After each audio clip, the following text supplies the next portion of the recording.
All right, we're live. Wednesday, Thursday lab. Drop off that Hardy-Weinberg homework. Key will be posted outside my office. All right, so all of the quizzes the keys should be available. You just click on your grade and it should open up the quiz, show you the questions, all of the answer choices, which ones were correct, and should show your selections, like what you selected. All right, if you have questions, please email me on those. Our exam's on Friday. It is 35 questions of, let's see here, 3 true false, 32 of these multiple answer questions.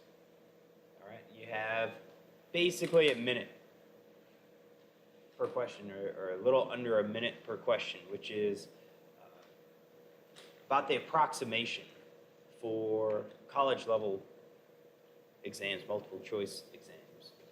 So you've got a minute for each of those, and then there is 10 definitions. You do have a word bank. I give you the definition. You write the word from the word bank, and you have Hardy-Weinberg, 2 Hardy-Weinbergs.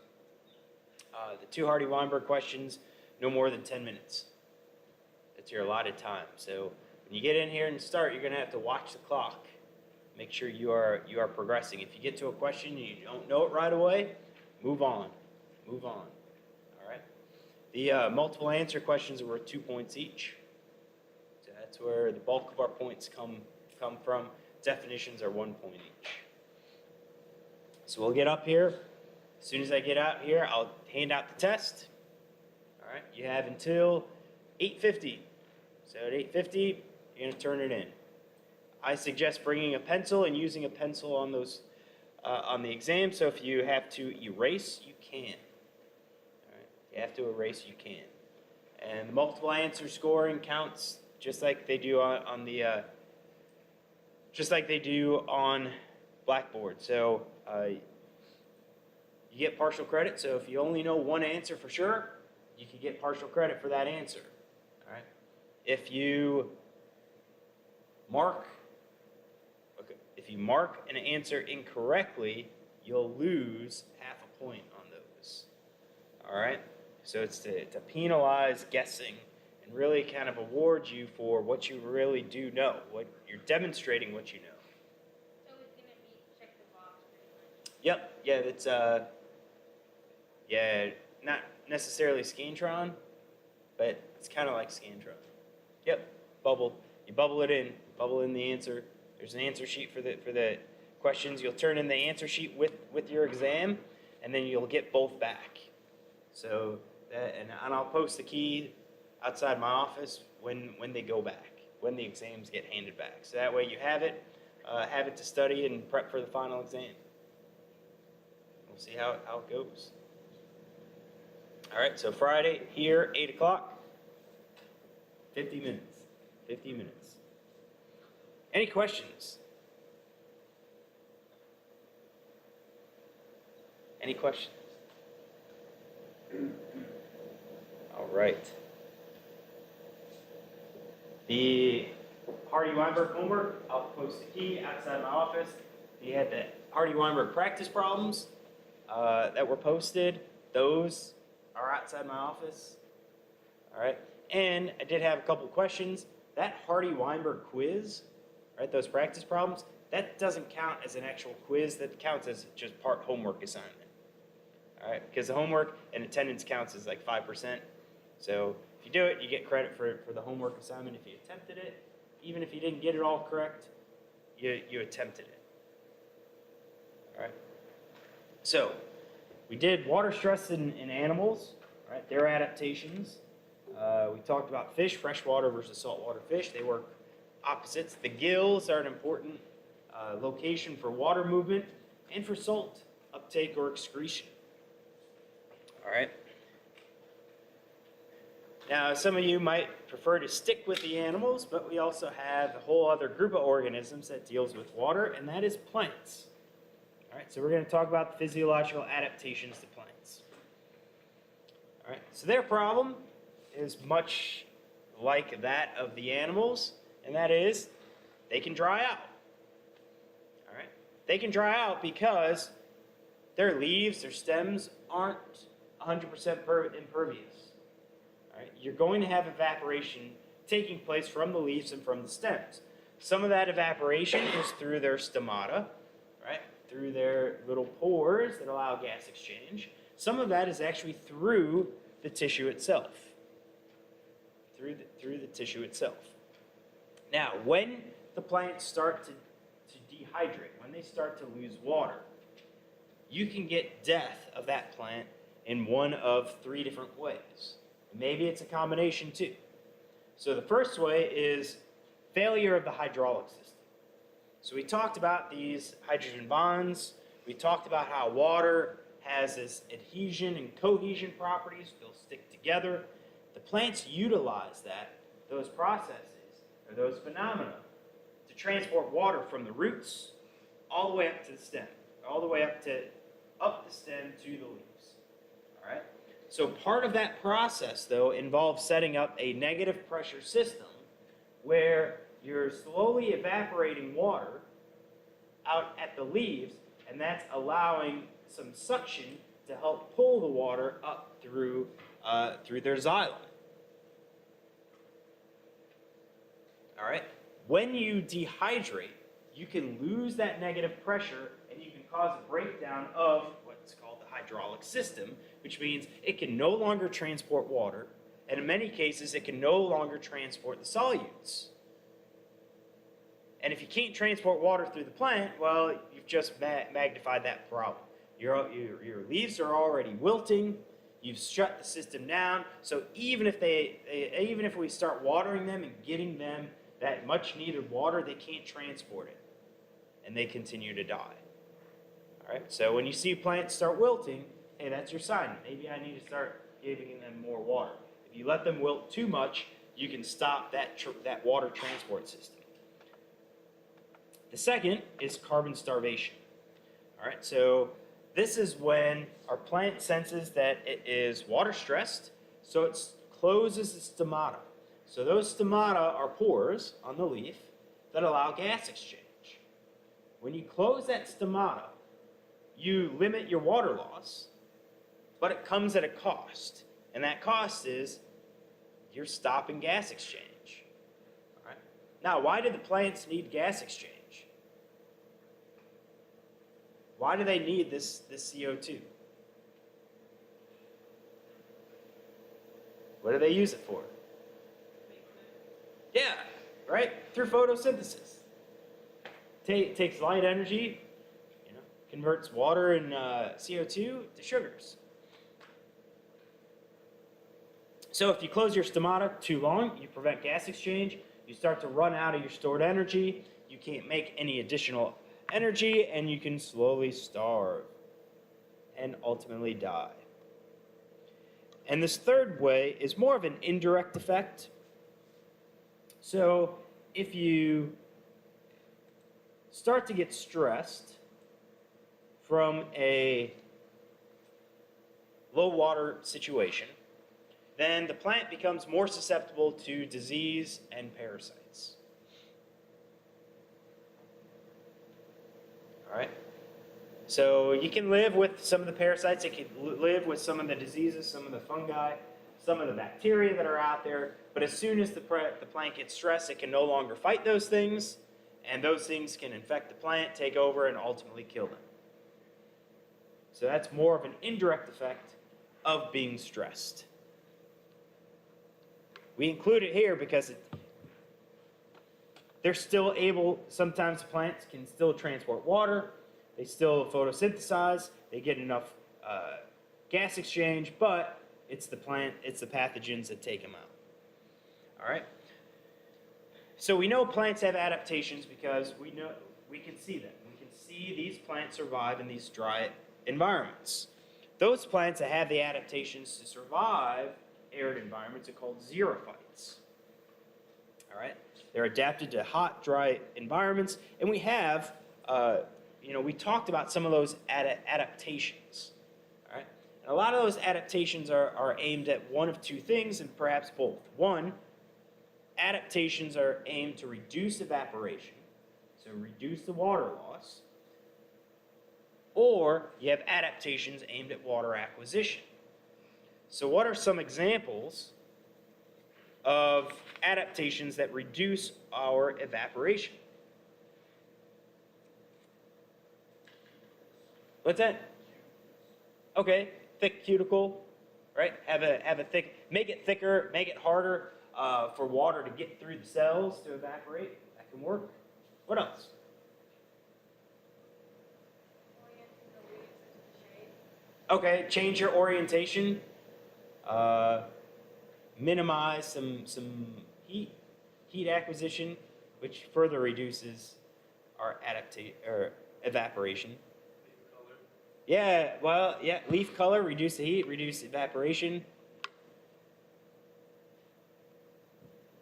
Leaf size, right? Waxy coatings, right? All those, that's part of Lab 1. Lab 1, Lab 2, and the Hardy-Weinberger Lab. Lab 3, those are all on our exams. Might want to review that page. All right, what about water acquisition? What were the adaptations that we talked about? Deep roots, right? Have a long taproot, get to the water where that others cannot get to, and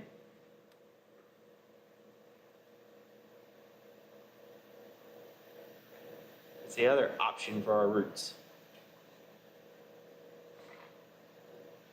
Spread out.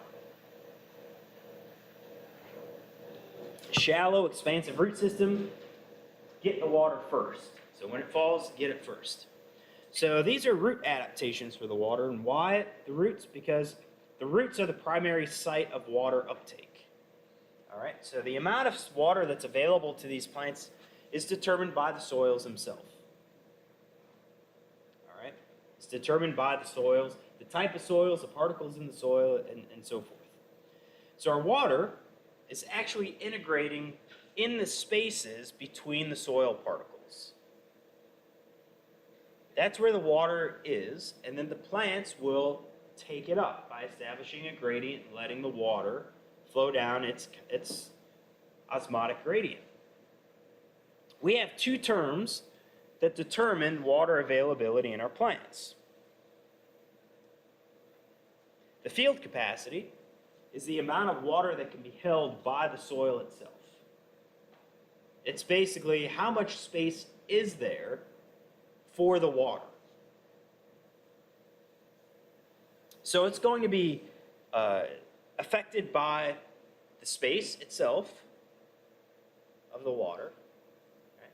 If you have more spaces between these particles, you're going to have more water. But it's also affected by drainage. So larger spaces and the deeper it goes, the faster the water will drain out of that zone. So it's kind of a double-edged sword. Yeah, you can have a lot of water in those spaces, but usually that water is not going to stay there for very long because it's going to drain deeper and then thus become inaccessible.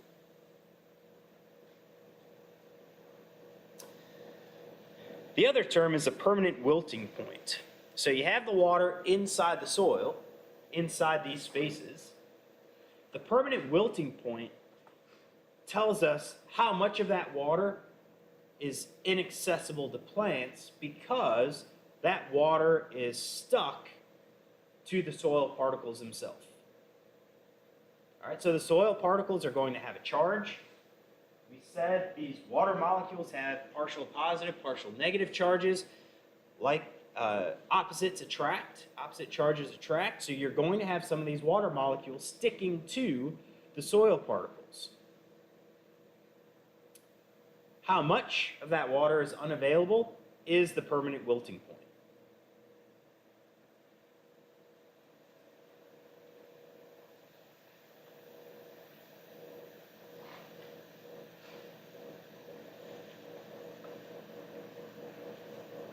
All right, so these two terms determine how much water is available to plants. Well, how much water is it? Well, it's the difference between the field capacity and the permanent wilting point. So all the various types of soils have a permanent wilting point and a field capacity. difference between those two is how much water that is available to the plants, at least in a saturated soil. So let's take a look at it. Zoom in. Whoops, hold on. Yeah, no, it's not what I wanted to do. All right, so we have a graph. Man, all of these tiny pieces of chalk. I need to start bringing my own chalk.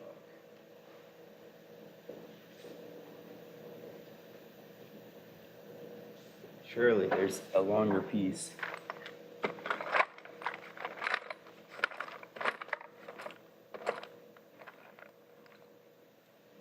That's a little longer.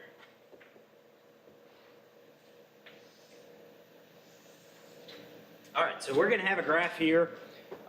We are going to have our soil types on this axis, on the X.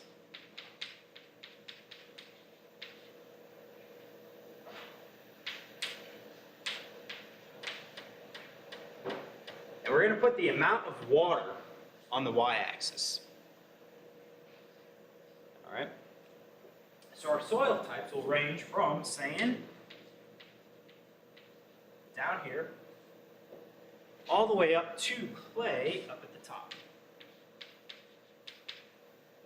So we've got two different types of soils, sand and clay, and then intermediate. So you can say that like in the middle could be that loam type of soil, that favorable soil that it's like all farmers would love to have.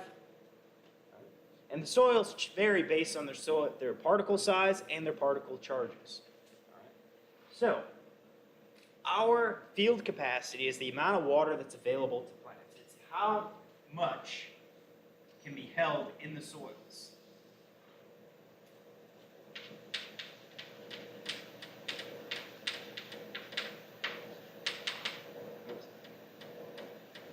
Like that. I'm already thinking ahead. That's our field capacity.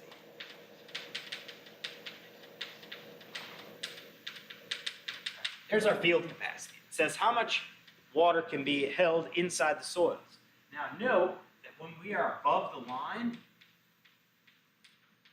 we're saturated. So any additional water that gets added to the soil is just going to leave because of runoff. It's going to run across the top of the soil. That is what's going to enter our rivers and streams. All right. Goes into our lakes and so forth. So anything above that line is going to be our runoff. All right. We can see that sand soil doesn't really hold a whole lot of space. Loam, loamy soil, L-O-A-M. All right, so it increases. So as our particles start to get smaller, there's actually more space available. Seems contrary to it, but clay particles are smaller. They're going to have more space between those particles. Our permanent wilting point looks something more like this.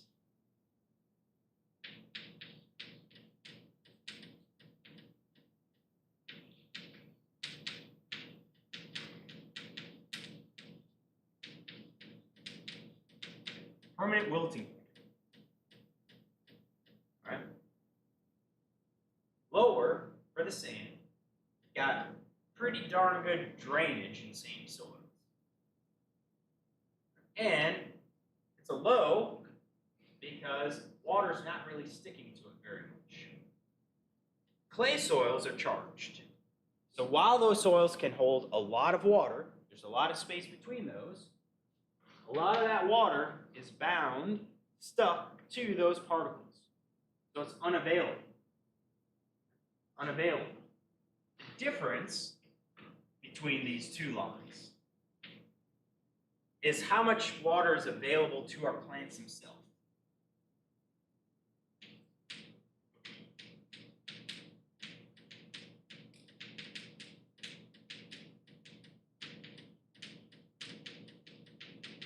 That's our amount available to plants.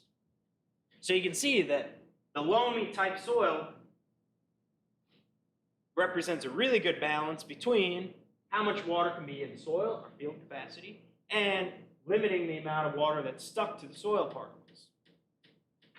At the clay, yeah, it can hold a lot, but most of those water molecules, or a lot of those water molecules, are stuck to the soil particles, so you only have a very small amount of water that's actually available to those plants. Same thing for the sand. Not much is stuck to them, but the sand particles are large. You're going to get a lot of drainage very quickly, and you don't have a whole lot of spaces. So our sand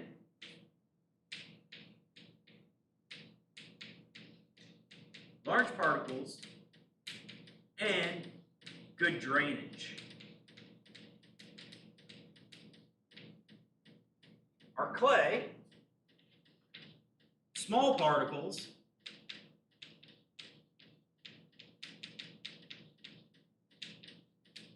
but charged.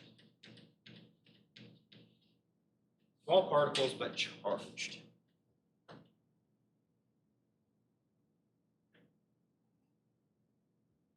Anything, so we set our runoff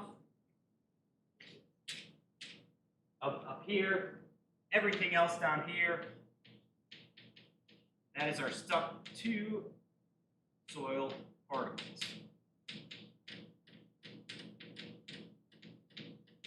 That's our stuck to the soil particles part. Just to kind of complete our graph.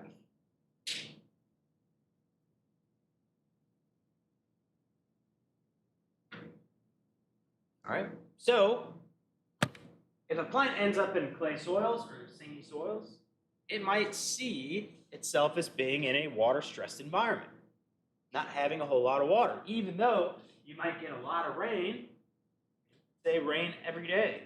It's like almost Florida.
Oh, looks like it. All right, we got audio. All right, so we should have audio. Is that right?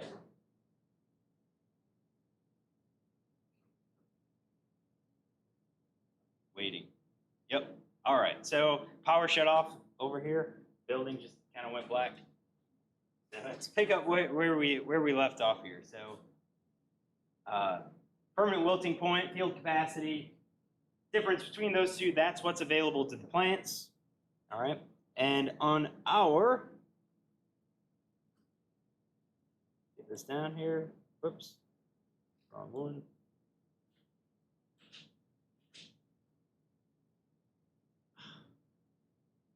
On our slide, I've got an image. Hold on, that's not up.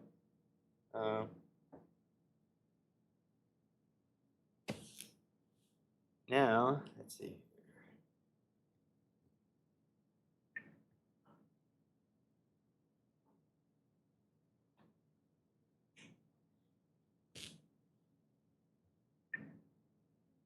Turn the system off. Let's power it down and turn our system back on so we don't have the presentation up.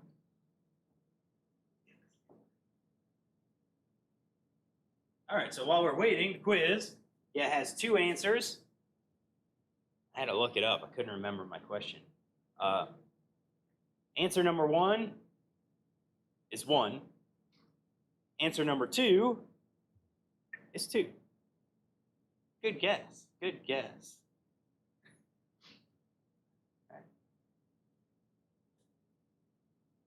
Oh, is it? I didn't change it to 1 point. Yeah, they're all just, actually it's just check marks. So yeah, I'll get those up for attendance listed for this exam. We'll get that posted. Yeah, it's just there. Did you do it? Did you not do it? Did it go up there yet? There it is. Got it. All right, so here's our graph. That kind of shows you wilting point, field capacity, a different way. I like this way. I think it shows it a little bit better. And has anyone had soils in here? Do you have soils? All right, did you see a graph like this? Is this how they presented it? Same concept. Yeah, you've seen it. You guys probably go into more detail of the various types of soil particles. Yeah, and the mixes and so forth. All right, so the last thing that we'll talk about before we call it quits today is salinity, because that is going to have a direct effect on the plant's ability to get water. All right, so we can't just completely ignore salinity in this discussion on water, because what the plants are going to do, they rely on osmosis for their water acquisition. All right, so they need this osmotic gradient to be set up where water will move from outside the roots to inside the roots.